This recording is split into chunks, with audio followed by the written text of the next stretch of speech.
Hey there! So, let's talk about a common problem that you might encounter while trying to install a package using pip.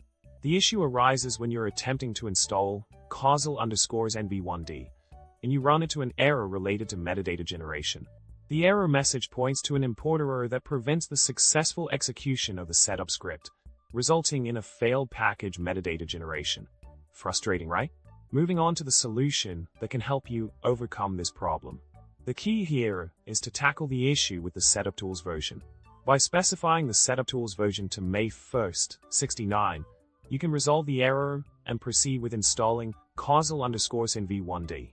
Simply run the command pip install setuptools equals 69.5.1 before attempting to install the problematic package.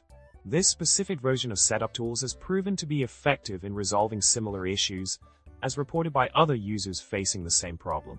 In summary, if you encounter the metadata generation error while trying to install causal_nv1d, be sure to set your setuptools version to May 1st, 69 using the command mentioned earlier.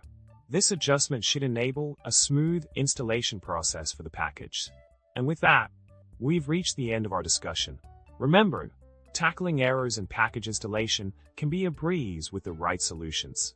If you found this information helpful, don't forget to subscribe, like the video, and share your thoughts in the comment section. Stay tech savvy and keep coding with confidence.